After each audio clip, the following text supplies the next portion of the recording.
Hello everyone. सो आज हम समझेंगे कि बैंकिंग स्टॉक को जो एनालाइज करते हैं उसमें जो पहले दो पैरामीटर्स हमने लास्ट वीडियो में डिस्कस किए थे एंड दैट इज़ बुक और कासा रेशियो। सो इसके बारे में हम आज डिस्कस करेंगे। तो स्टार्टिंग फ्रॉम बुक, तो जब भी हम बुक की बात करते हैं किसी भी बैंक की, तो it includes both deposit book as well as loan book. So क्यों देखना ज़रूरी है डिपॉजिट बुक और loan book? Starting from deposit book से स्टार्ट करते हैं। तो डिपॉजिट बुक जब भी हम किसी बैंक का देखते हैं तो हमें एक बेसिक आइडिया हो जाता है कि बैंक कितना पुराना होगा। एक हम आइडिया लगा सकते हैं कि कितना पुराना है बैंक। दूसरी चीज़ हमें ये आइडिया हो जाता है कि बैंक कितना ज़्यादा एफिशिएंट रहा है जब से उसने बिज़नेस अपना स्टार्ट किया है, और कस्टमर्स के बीच में जितने भी डिपॉजिटर्स हैं बैंक के, उसके बीच में बैंक का ट्रस्ट लेवल कितना है। सो फॉर एग्जांपल, सपोज़ किसी बैंक का डिपॉजिट बुक अगर आज के टाइम पे 3 लाख करोड़ है या 5 लाख करोड़ है या 7, 10 या 15 या उससे ज़्यादा है, तो इससे एक चीज़ क्लियर है कि बैंक कम से कम 20 से 25 साल पुराना है। ये हम एक बेसिक आइडिया लगा सकते हैं इन जनरल, बिकॉज बैंकिंग में डिपॉजिट बुक को बिल्ड करने के लिए बहुत ज़्यादा चैलेंजिंग है डिपॉजिट बुक को बिल्ड करना। इनफैक्ट आप लोन बुक फिर भी बिल्ड कर सकते हो जल्दी, बट डिपॉजिट बुक को बिल्ड करने के लिए आपको काफ़ी ज़्यादा टाइम लगता है, क्योंकि हमारा इंडियन का जो कल्चर्स है वो काफ़ी ज़्यादा कंजर्वेटिव है। हम ऐसे ही कहीं भी किसी भी नए बैंक में सडनली अकाउंट खुलवा के पैसा सेव नहीं कर सकते। तो हमें एक ट्रस्ट लेवल बिल्ड जब तक नहीं होगा किसी बैंक के साथ, तब तक हम अपना डिपॉजिट वहाँ पे नहीं देंगे।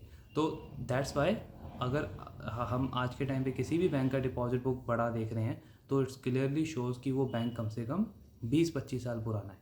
एक एग्जांपल लेते हैं, जैसे कि HDFC बैंक और इंडसइंड बैंक, दोनों ने अपना जो बैंकिंग का बिजनेस है वो 1994 में स्टार्ट किया था। दोनों ने, इंडसइंड बैंक ने भी एंड HDFC बैंक ने भी। आज के टाइम पे अगर हम HDFC बैंक का डिपॉजिट बुक देखें तो वो करीब करीब 5 टाइम्स ज़्यादा है as compare to IndusInd bank.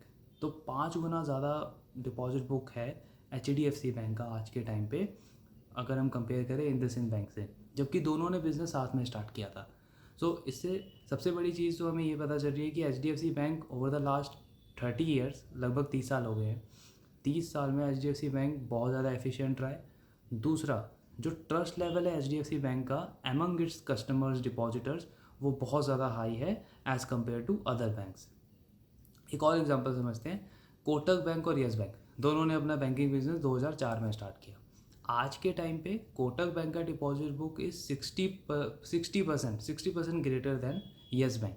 60% बड़ा है यस बैंक के कंपैरिजन में।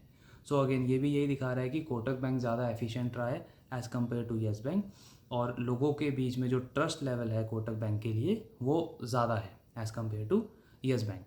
तो डिपॉजिट बुक देख के ये एक बहुत बड़ी चीज़ है जो हमें पता चल जाती है, बिकॉज बैंकिंग में आप लोन बुक तो तभी ग्रो कर पाओगे ना अगर आपका डिपॉजिट बुक ग्रो कर रहा है, डिपॉजिट बुक आप बिल्ड कर पा रहे हो।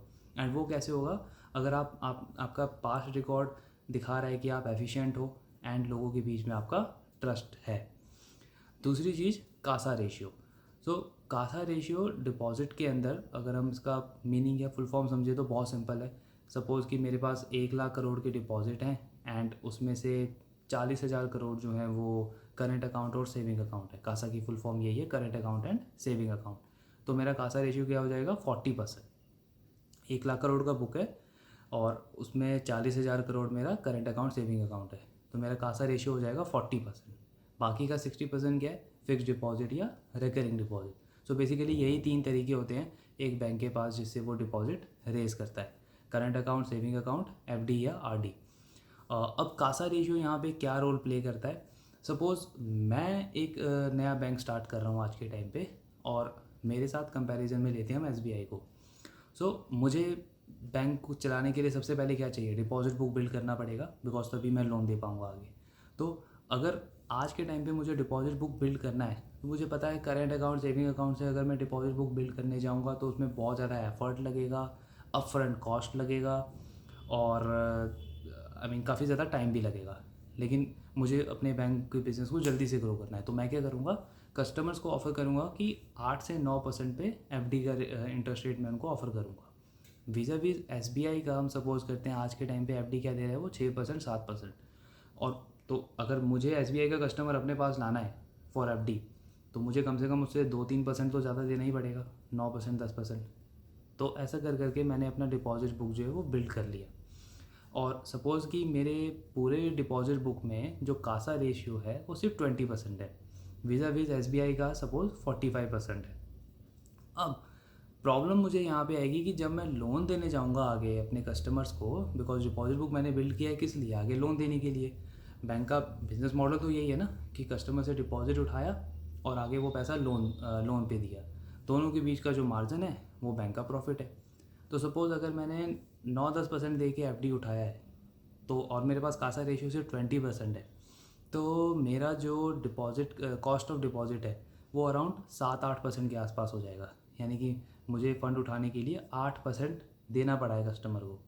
अब अगर मुझे इस पे प्रॉफिट कमाना है तो कम से कम मुझे आगे ये लोन 15-20% पे देना पड़ेगा, बिकॉज उसके बीच का मेरा खुद का भी कुछ कॉस्ट होगा, बैंक का एम्प्लॉय को सैलरी देना है वगैरह वगैरह। तो मुझे कम से कम 15 से 20% पे आगे लोन देना पड़ेगा। इसके बीच का मार्जिन होगा, वही मेरा प्रॉफिट होगा। बट SBI के पास यहाँ पे क्या एडवांटेज है, क्योंकि SBI के पास कासा बुक जो है वो 45% की है, तो SBI आगे जब लोन देगा तो उसको ज़रूरी नहीं है कि वो 15-20% पे दे, वो 10%, 12%, 13% पे भी दे सकता है। तो SBI के पास यहाँ पे एडवांटेज है। एंड इससे होगा क्या, लॉन्ग रन में कस्टमर्स जो है, मेरे कस्टमर्स स्विच कर जाएंगे इजीली SBI के पास, बिकॉज कस्टमर्स को तो यही चाहिए कि जहाँ पे इंटरेस्ट उनको कम पड़ेगा वो वहीं से लोन लेंगे। तो लॉन्ग रन में आप देखोगे हमेशा वो बैंक आउट परफॉर्म कर देगा उन बैंक्स को जिनका कासा रेशियो कम है। तो दैट्स वाई कासा रेशियो बहुत ज़्यादा इंपॉर्टेंट है अगर आपको डिपॉजिट बुक ग्रोथ करना है एंड प्रॉफिटेबिलिटी कॉन्टीन्यूसली अगर सस्टेनेबल रखनी है अपनी प्रॉफिटेबिलिटी को किसी भी बैंक को, तो कासा रेशियो उन्हें बिल्ड करके रखना पड़ेगा। सो कासा रेशियो आप जब भी कंपेयर करोगे बैंक टू बैंक, हमें ये देखना है कि किसका कासा रेशियो ज़्यादा है। जैसे आज के टाइम पे अगर हम प्राइवेट बैंक में बात करें तो कोटक बैंक का कासा रेशियो 50% से भी ज़्यादा है, IDFC फर्स्ट बैंक का कासा रेशियो 50% से भी ज़्यादा है। तो इससे इसका मतलब क्या हुआ कि इनके पास ये एडवांटेज है as compare to other banks कि ये लोन्स जो हैं वो थोड़े सस्ते अमाउंट पे भी दे सकते हैं, बिकॉज इनके पास चीप फंड्स हैं। करंट अकाउंट सेविंग अकाउंट पे हमें कितना इंटरेस्ट मिलता है, ऑलमोस्ट 3% 4%। करंट अकाउंट पे तो ज़ीरो, और सेविंग अकाउंट पे हार्डली 3% 4%। तो ये एक बहुत ही चीप सोर्स ऑफ फंड होता है एक बैंक के लिए, जहाँ से वो डिपॉजिट उठा के लोन दे सकता है आगे, एंड वहाँ पे वो कॉम्पिटिटिव एडवांटेज गेन कर सकता है। So that's why Kasa ratio is very very important. तीसरा एंड लास्ट जो चीज़ थी इस बैंकिंग पैरामीटर में आज की वीडियो में जो हम डिस्कस करेंगे, that is loan book. So again similar to deposit book, अगर आप किसी भी बैंक का देख रहे हो डिपॉजिट बुक ज़्यादा है, सो उसका लोन बुक भी ऑटोमेटिकली ज़्यादा होगा। जैसे HDFC बैंक का हमने देखा 5 टाइम ज़्यादा था इंडसइंड बैंक से, सेम केस है उनका लोन बुक में भी 5 टाइम ज़्यादा है उनका as compare to IndusInd bank. Loan book में जो चीज़ें हमें देखनी है इसकी कॉम्पोजिशन देखना है। कॉम्पोजिशन मतलब कि बैंक लोन कहाँ कहाँ पे दे रहा है, टाइप्स ऑफ लोन क्या है। लाइक जैसे कि रिटेल में अगर हम देखें तो पर्सनल लोन होगा, कार लोन होगा, होम लोन होगा, क्रेडिट कार्ड होगा, इस तरीके के लोन होंगे। दैन होलसेल लोन होंगे जो बड़े बड़े कॉरपोरेट्स को या मीडियम कॉरपोरेट्स को या छोटी छोटी कंपनीज जो होती हैं उनको लोन्स देते हैं, इस तरीके के लोन्स होंगे। तो उससे हमें कॉम्पोजिशन देखना है कि बैंक कहाँ पे ज़्यादा लोन दे रहा है, क्या रिटेल कस्टमर्स को ज़्यादा लोन दे रहा है या कॉरपोरेट्स को लोन ज़्यादा दे रहा है। इससे एक और चीज़ हमें पता चल सकती है कि बैंक किस डायरेक्शन में जा रहा है। सो सपोज़ आज से 1-1.5 साल पहले सिनेरियो ये था कि बैंक ने अपना होम लोन का जो बुक है वो बिल्ड करना स्टार्ट कर दिया था। हर एक बैंक जो है वो होम लोन कस्टमर्स को ज़्यादा लोन दे रहा था। सो इससे हमें ये आइडिया मिल रहा था कि home loan segment industry overall बहुत अच्छा कर रहा है and bank is very very bullish. पिछले 1.5-2 साल में बहुत अच्छा लोन दिया है सारे बैंकों ने होम लोन को। आज के टाइम पे क्या सिनेरियो है, आज के टाइम पे बैंक्स ज़्यादा लोन दे रहा है माइक्रो फाइनेंस इंडस्ट्री को, या 2 व्हीलर लोन, कार लोन, यहाँ पे ज़्यादा लोन दे रहा है। सो उससे हमें ये पता चल रहा है कि ये सेक्टर अच्छा कर रहा है। तो आपको एक बेसिकली अगर आपको ये भी देखना है कि कौन सा सेक्टर अच्छा कर रहा है आज के टाइम पे, तो हम बैंक का लोन कॉम्पोजिशन भी देख सकते हैं कि जिस सेक्टर में बैंक ज़्यादा लोन दे रहा है इसका मतलब कि आज के टाइम पे वो सेक्टर अच्छा कर रहा है एंड बैंक को ये लग रहा है कि आने वाले टाइम में भी अच्छा करेगा और यहाँ पे प्रॉफिटेबिलिटी ज़्यादा आ सकती है। सो ये एक तो डायरेक्शन पता चल जाएगा।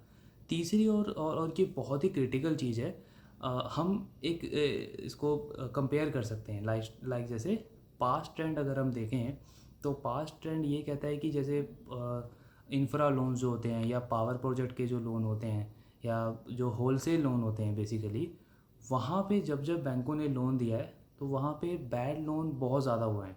अगर हम कंपेयर करें रिटेल लोन और होलसेल लोन को, तो होलसेल लोन में बैड लोन्स बहुत ज़्यादा हुए हैं as compare to retail loan. Retail loan वही जैसे कि पर्सनल लोन हो गया, कार लोन हो गया, इस तरीके के लोन। और होलसेल लोन जो हम बड़े बड़े कॉरपोरेट्स या छोटे कॉरपोरेट्स को लोन देते हैं, तो यहाँ पे बैड लोन होने के चांसेस ज़्यादा हैं। इसका जैसे हमने पास्ट में विजय माल्या का भी केस देखा था, तो बहुत बड़ा बैड लोन का केस था वो। हम एक चीज़ इसे रिलेट कर सकते हैं, अगर आज के टाइम पे कोई बैंक ऐसा है जो होलसेल लोन में ज़्यादा लोन दे रहा है, ज़्यादा एग्रेसिव है, और पास्ट रिकॉर्ड अगर हम उस बैंक का देखें तो पास्ट में उसके काफ़ी ज़्यादा बैड लोन हुआ है उसका उसी सेक्टर में, फिर भी आज के टाइम पे अगर वो वहीं पे लोन दे रहा है, तो हमें एक चीज़ समझ आ जाएगी कि बैंक की जब उस सेक्टर में एफिशिएंसी नहीं है फिर भी वो वहीं पे लोन दे रहा है, तो हमें ऐसे बैंक से दूर रहना है। तो ये भी हम कंपेयर कर सकते हैं बैंकों का। सो लोन कंपोजिशन बेसिकली हमें यही चीज़ बताता है कि बैंक आज के टाइम पे कहाँ कहाँ किन किन सेक्टर्स पे बुलिश है, और उससे बेसिकली हम रिलेट कर सकते हैं कि क्या पास्ट में उन सेक्टर्स में बैंक ने अच्छा किया है एंड क्या आज के टाइम पे वाकई में वो सेक्टर अच्छा कर रहे हैं। जैसे सपोज़ करो कि आज के टाइम पे अगर मेटल सेक्टर अच्छा नहीं कर रहा है, मेटल में प्रॉब्लम चल रही है, बट कुछ बैंक्स हैं जो फिर भी जानबूझ के मेटल में ही लोन ज़्यादा दे रहे हैं, तो ये एक रेड सिग्नल है कि जब आज के टाइम पे सेक्टर अच्छा नहीं कर रहा ओवरऑल एंड काफ़ी सारे बैंक हैं जो उस सेक्टर में लोन नहीं दे रहे, फिर भी अगर 2-3 बैंक है जो उसी सेक्टर में लोन दे रहे हैं, तो ये एक रेड सिग्नल है कि हमें ऐसे बैंक से दूर रहना है, बिकॉज वहाँ पे बैड लोन की प्रॉब्लम फ्यूचर में हो सकती है। तो जब भी बैड लोन की प्रॉब्लम होगी तो बैंक का जो पूरा का पूरा प्रॉफिट है वो बिल्कुल हिल जाएगा, प्रॉफिटेबिलिटी बिल्कुल ही कम हो जाएगी, और ऐसे में स्टॉक भी जो है उस बैंक का वो बहुत बुरी तरीके से अफेक्ट होगा। सो इसको सम अप करते हैं। 3 चीज़ें हमने आज डिस्कस की। Basically deposit book. So deposit book से हमें बैंक का आइडिया लग जाएगा कि कितना पुराना बैंक है, कब से बिजनेस कर रहा है, एंड आज के टाइम पे उसकी कितनी पोजीशन है, कितना एफिशिएंट है। दूसरी चीज़ है कासा रेशियो। सो कासा रेशियो से हमें ये पता चल जाएगा कि कौन सा बैंक लंबे टाइम में, लॉन्ग टर्म में बाकी बैंक्स को आउट परफॉर्म कर सकता है, बिकॉज जिसके पास कासा रेशियो ज़्यादा है इट क्लियरली मीन्स कि उसके कॉस्ट ऑफ फंड्स कम है और वो आगे कम रेट पे भी लोन दे सकता है। तीसरी चीज़ है लोन बुक। सो लोन बुक बेसिकली हमें यही बताएगा कि बैंक किन किन सेक्टर्स में बुलिश है, किन किन सेगमेंट्स में बुलिश है, और पास्ट रिकॉर्ड हम देख सकते हैं कि बैंक ने क्या पास्ट में उन सेक्टर्स में अच्छा किया है और क्या आज वो सेक्टर्स वाकई में अच्छा कर रहे हैं, तो हमें इससे बैंक का एक ओवरऑल आउटलुक मिल जाएगा। सो ये हमने पहले 2 पैरामीटर डिस्कस किए हैं बैंकिंग स्टॉक को एनालाइज करने में, एंड आगे आने वाली वीडियोज़ में हम जो नेट इंटरेस्ट मार्जिन्स हैं या एसेट क्वालिटी है, ये पैरामीटर्स आने वाले वीडियो में डिस्कस करेंगे। सो होप ये वीडियो आपको पसंद आया होगा, एंड अगर कोई भी डाउट हो, कोई भी क्वेश्चन हो, आप नीचे कमेंट बॉक्स में मुझे कमेंट ज़रूर करना। Thank you so much.